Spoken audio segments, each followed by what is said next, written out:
Hello, hello. Welcome to Tammy's Table. I am Tammy Gaines, and I am so excited that you decided to join us today at the table. The idea here is to think about the last time you went to a great gathering or great party. All the most interesting conversation and education happens in the kitchen, no matter where you are.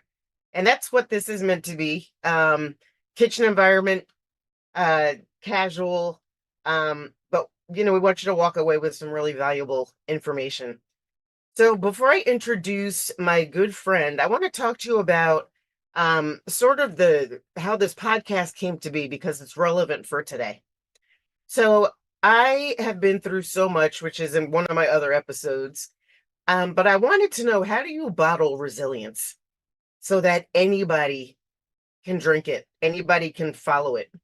So I developed the relentless resilience process, um, which really, it's a seven-step process because I believe developing resilience is very intentional.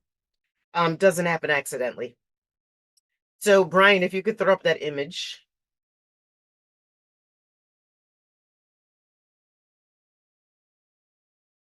Cricket, cricket. All right. I will just start talking through. I'm not sure. Hopefully Brian's still there. Um, so essentially the idea is it starts with breaking patterns. We call it radar reset. And it's easy to go back to your old patterns, and that's what we're going to talk about today. But there's a piece that's called real reality where you just have to own what's going on in your life. Like, it's not better than it is, it's not worse than it is just what it is. And I think that's the part where people really get stuck. Um, it's just hard to have perspective when you're going through something serious.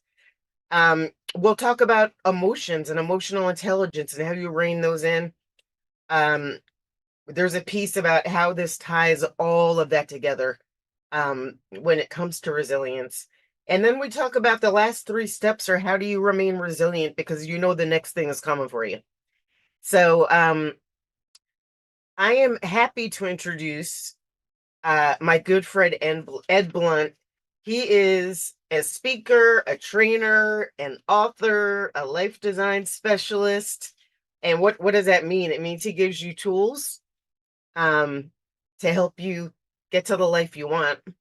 And he's also an entrepreneur.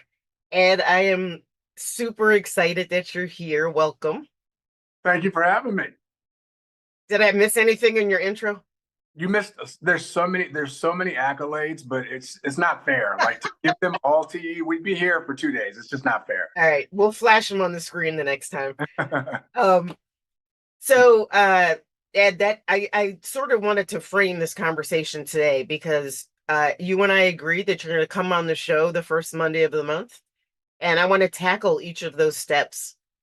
Um, so today we're talking about radar reset, which I think is about self-regulation and self-awareness, about those uh, patterns that you repeat over and over again that don't serve you. Mm, So I call it like the North Star, right? When things go sideways, you go back to what you know. It's the easiest thing. But yes. that North Star often, I think, clouds your judgment. Like you shouldn't. Oh, there's a lot of reasons not to go back. So let me start with this for you. Who cares about breaking patterns? Like, why is that important? Well, who cares? That's a interesting way to frame it. I think that when people are wanting change in their life, unfortunately, they want it the simplest, quickest, and fastest way that they can do it. So when you talk about a pattern change, I think the starting point is a pattern interrupt. And the pattern interrupt comes from what you alluded to at the very beginning in terms of self awareness. So, for example, if people will often say, "Oh, how you doing? Oh, you know how it is, man. It's the same stuff on a different day." Well, if it's the same stuff on a different day, why don't you do something to change that? because most people have resigned themselves to submit to that pattern of predictability, mediocrity. Now, why would anyone do that? Because it's familiar and it's comfortable and it provides, in a very strange way, a level of security. That's Mhm. why you look at someone in a very toxic relationship and you're like, well, why don't you just get out? Because they love me. Yeah, I know they Right. love you, but this is a train wreck. Okay, but what am I going to do? I'm going to be by myself. So the idea of interrupting the pattern, Mhm. getting extremely uncomfortable, is much more terrifying than staying with the devil that you know, as we've heard that phrase. So I think who cares? It goes to a bigger question, which is how much do you care about why you're here? How much do you care about developing and cultivating your gifts, like being the best version of yourself? I got to get to the heart of that if I'm talking to any individual. Like, what's most important to you? When do you feel most alive? What do you think you were put here to do? And are you living in all of that? And if I can get you to start engaging in those things that move you from the inside, well, then I can get you to care about connecting how, if we interrupt your pattern and then change it, we can get you to those places and how you see yourself, that better version. Well said. I want to broaden this, and I also want to level set for the people that are listening. What is a pattern? A pattern is not just yes, it's being in a toxic relationship and not getting out. I think patterns are also like perfectionism, overthinking, people pleasing. When you talk about building resilience by breaking patterns, like we have to think more broadly about what a pattern is. What do you Mm. think about that? Well, patterns are fantastic if they're the right patterns. Patterns are revelatory because it allows us to look at what is responsible for the outcomes in our life. And whatever it is, right? Religious, financial, relationship, health, you can look at your patterns of behavior and they will be the tells for why Mhm. you are where you are. So it's an opportunity for each of us to look and identify, hey, I'm really good here, but I'm kind of suck in this part of my life here. Well, Mhm. why am I so good here? Well, because I go to church religiously. I go to church every Sunday. I go to Bible study. I'm very vigilant about studying, what I need to study and being a good disciple. Okay, but your health is trash. I eat a lot of fast food. I never have time. My patterns are I just put everything else before myself and I'm always rushing. So I'm just grabbing whatever's in front of me. And I eat a lot of processed foods. And that's why, my health in terms of my diet sucks. Okay, so why are you so vigilant religiously with your religious practice, but you suck with your health practice? Because if you don't have your health, you can't even fulfill what you want to do from a religious standpoint. That's a good point. So let me look at that. So again, it's how we leverage the patterns, but acknowledging that a pattern, if we use it correctly, can be incredibly transformational. Um, what do you think about this? And then I'm going to go back to what you just said. Yep. Um, I always equate patterns with bad, like these are things that you want to like break, and habits with something you want to support and reinforce. Mm. What do you think about that? Or Well, again, that's it's syntax because people have bad habits. I smoke, right? Like I don't smoke, but let's say I smoke. That's a habit that I've cultivated since I was 16. Well, Ed, that's Mhm. a terrible habit. Why do you smoke? I've been doing this since I was a kid. What do you want? Right. Horrible habit. It's also a pattern because smoking, I've never ever, I ask this question of anybody that I smell smoke on. I always say, tell me about the anxiety that you're dealing with. Tell me about the unresolved issues that you're dealing with. I've never met a smoker that doesn't have anxiety or unresolved issues, and they never ever say to me, they never say, I don't have any anxiety. I don't have I'm any. good. Never, never. Doesn't matter where I am. I always ask the I person hear you. questions. So yeah, Okay. So let's go back to something you said about we were talking about recognizing patterns. You give a lot of examples. yeah. I think it has been my experience, including this weekend, by the way. I saw some really interesting stuff. It's impossible to see the picture if you're in the frame.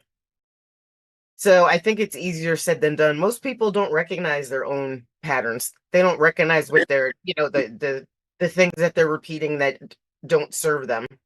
Right. Um, and you know that. I mean, you've touched millions of people. Um, I don't think most people are that self-aware that they could say they sit down and go, you know what? I noticed that I'm really good in this area and I'm really bad in they go like my life is not what I want it to be. Yeah. Um, so how do people develop that muscle to recognize their own, I'm gonna call it their own stuff, like their own patterns, whatever they are. Well, this is where the trench work comes into play. You and I talked about this the last time we were on. Why you and I are compelled to put content out, compelled to put ourselves in situations where if someone else can hear our voice, then there's a probability, an opportunity that what's coming from our voice could actually help someone make a transformation if we're Hmm. fortunate. So I believe you're right. Most people are not going to have a epiphany on their own. They usually are going to have some level of an outside force to interrupt that pattern of familiarity, pattern of mediocrity, pattern of low self-esteem, low self-worth, and low self-image. So how do we get to those people? It's tough. It's tough. It's Hmm. a never-ending question. But we have to be willing to go above and beyond. Anyone that's listening to this, you and myself, we have to every day ask ourselves, how can we put positive messaging out there? How can we give someone an opportunity for transformation? I'm not a big fan of social media. I don't know that you are either, but we have to. It's a tool that we can use for transformation. So I think it starts there. The painful reality is that a lot of people are going to go to their graves unmoved and unchanged, and they'll have a fixed mindset. But the Right. flip side of that, we still have a chance to do some good for a lot of people that would otherwise have never been reached were it not for the efforts that I put in, that you put in, that everybody that's an extension of this puts in. Excellent.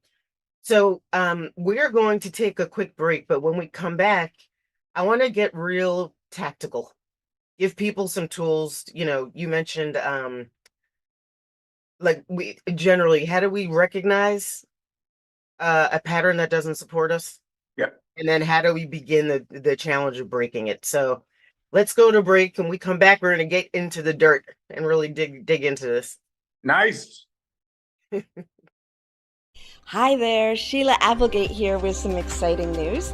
I've joined the incredible Soulivity team as the host of the new Consciously Awesome live show, where I will be sharing insights to help you discover your full brilliance and claim the vibrant life you deserve.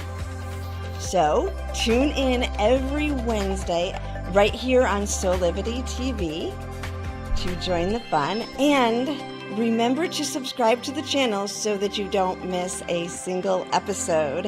Have an awesome week, and I will see you on Wednesday.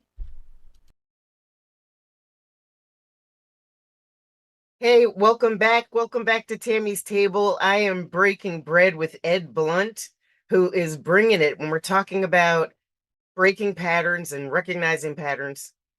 Hello. Hello. All right. So let's give people some real tangible.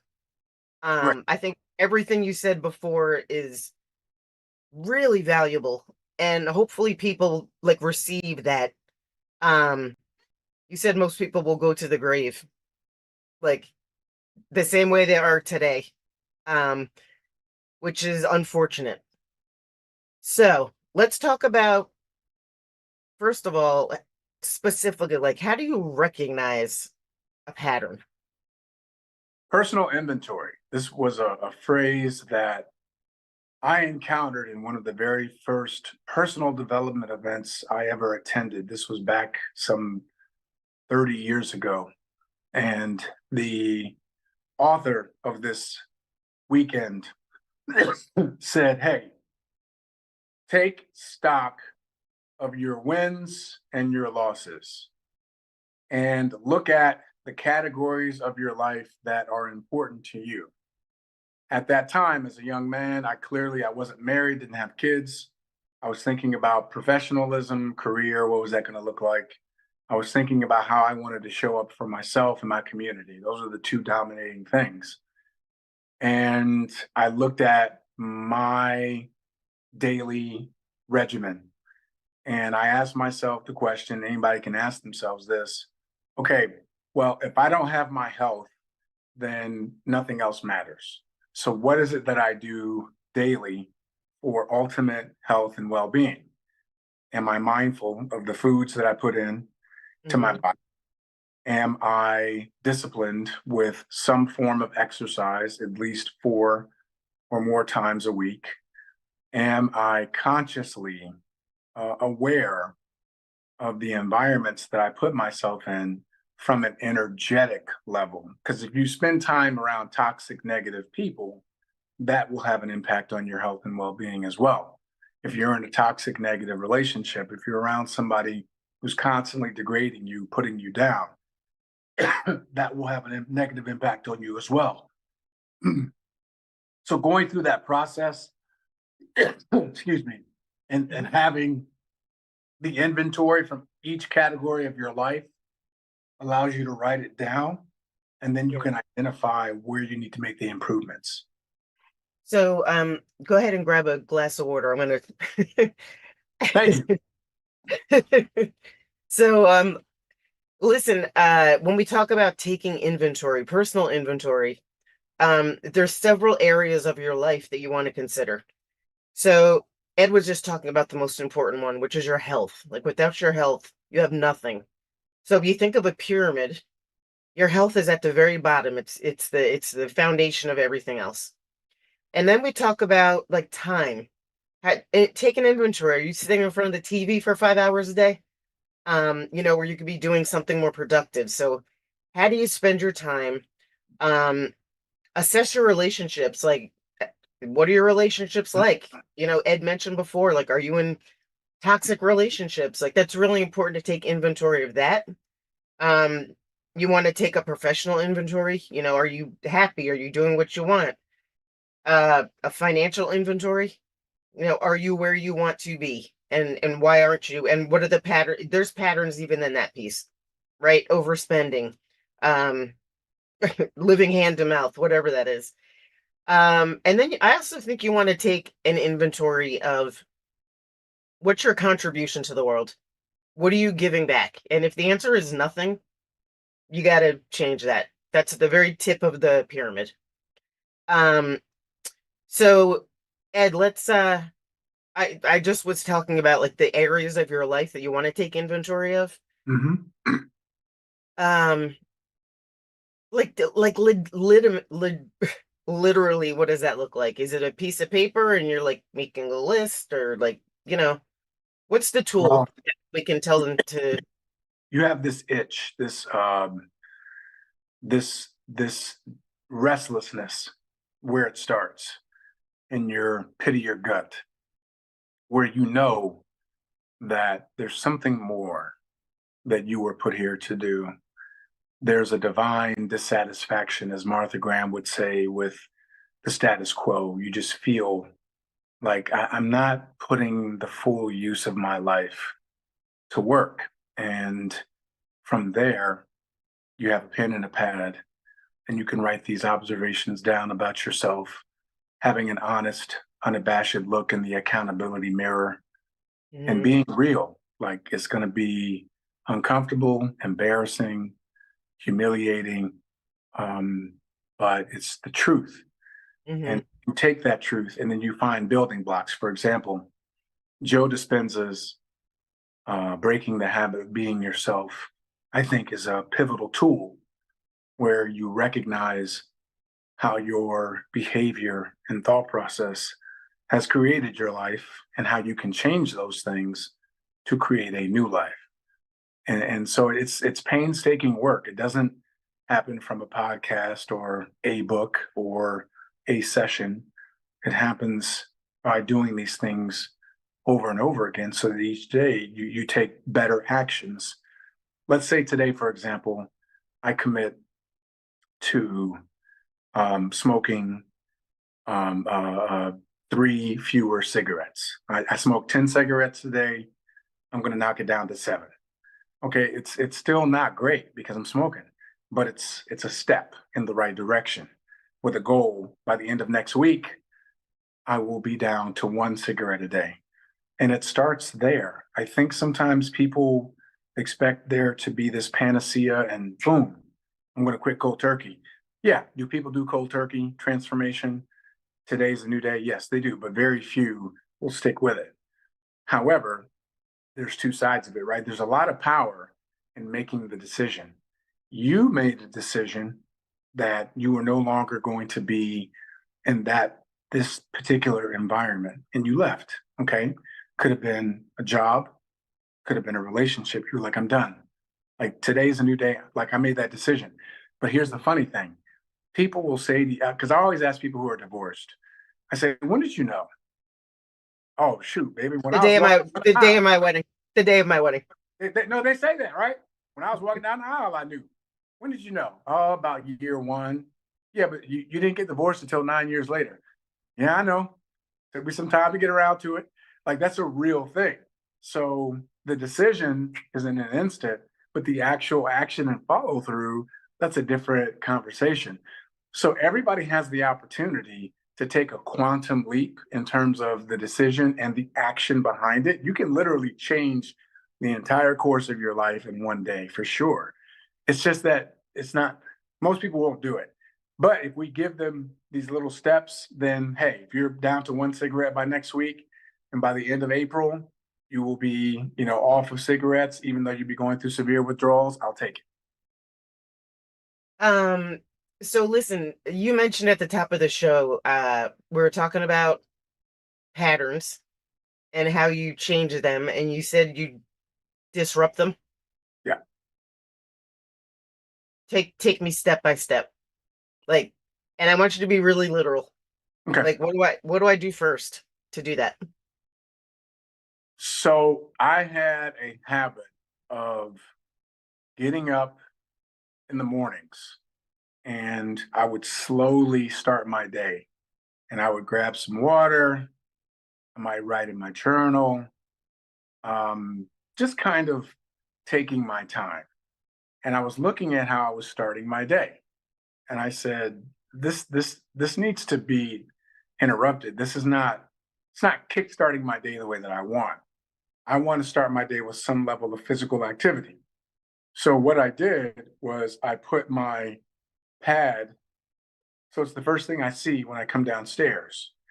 And I have my uh, water bottle set next to the pad. And I immediately, before I do anything, before I engage with the world, before I write in my journal, before I read a book, before I do anything, I literally put my camera on, video, I hit record, I put it next to the pad, and I go right into this plank.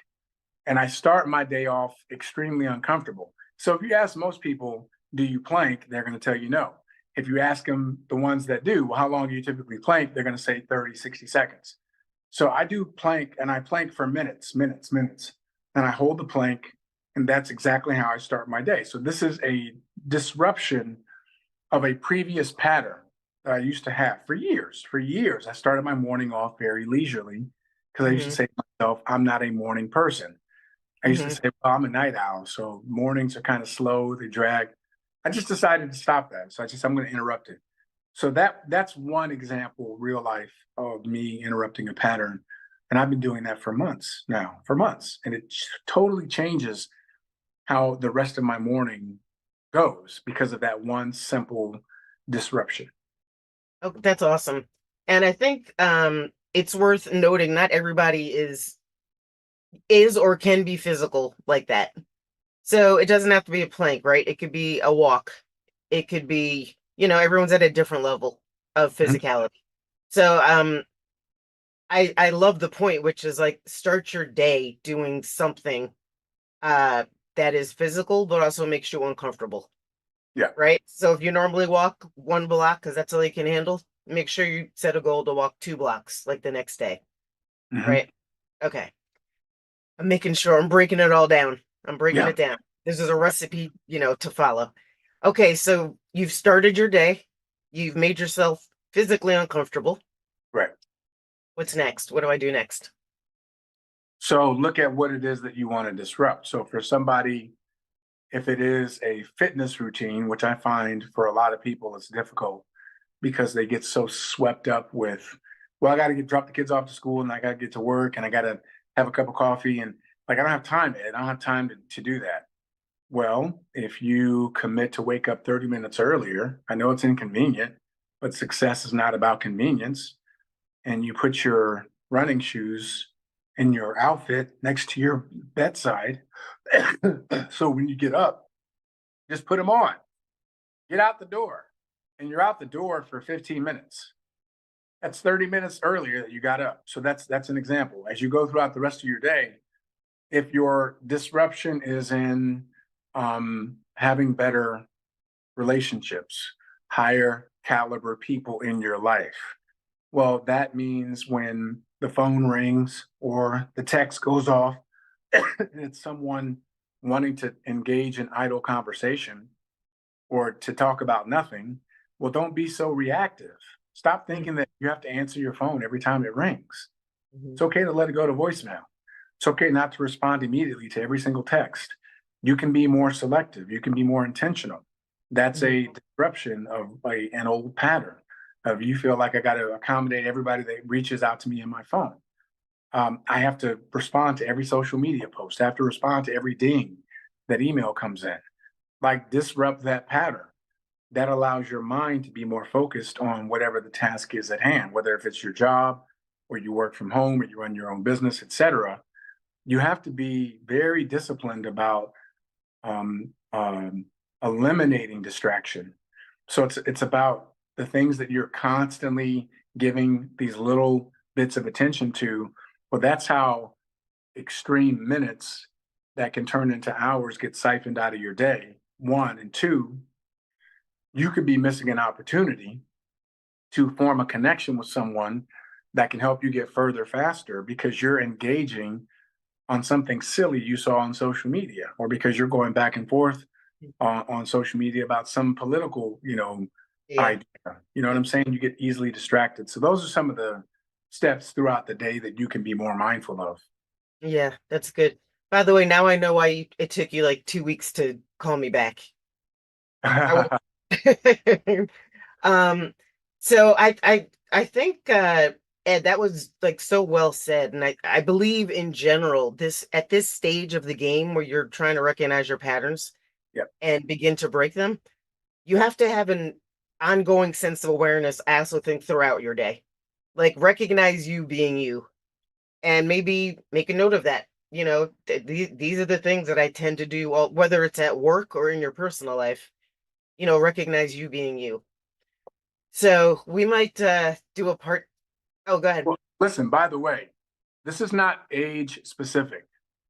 One of the things you'll hear people say, oh, this is just the way I am. Like I've been this way my whole life.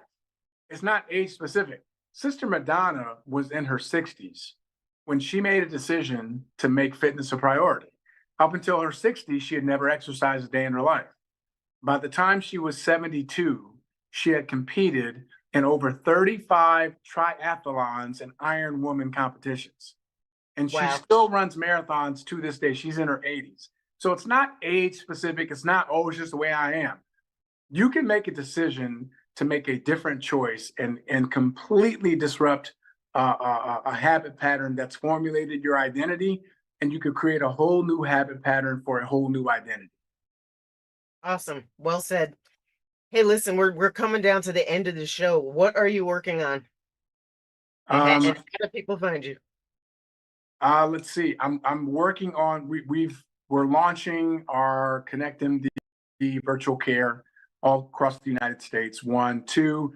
I just was speaking for the greatest of all time, Mr. Les Brown. I spoke for him in Miami on Saturday. And believe it or not, Nice. I had 1/4 the voice that I have now. I'm still healing, as you can Because of that.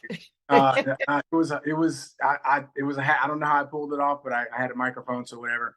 But it was great. We had a great time. So I just continue to make sure each day I'm doing my part to get the good news out, and to give people viable solutions for a much healthier life when it comes to their finances, their health and wellness, and their overall just well-being. Awesome. So what we'll do is we'll post your website, and we'll also we'll post both websites in the caption of this, so people can, get to you, Okay. because I know they will want to get to you. So listen, Ed, thank you so much for joining. I'm looking forward to seeing you next month. And thanks to everybody for listening to Tammy's Table. We will see you soon. Thank you, Miss Tammy. Y'all have a great day. You too. All right.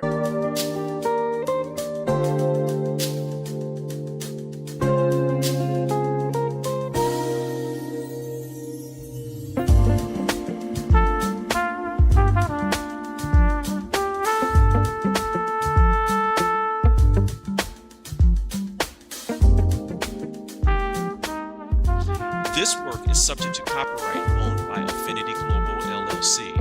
Any reproduction or republication of all or part of this is expressly prohibited unless Affinity Global LLC has explicitly granted its prior written consent. All other rights reserved.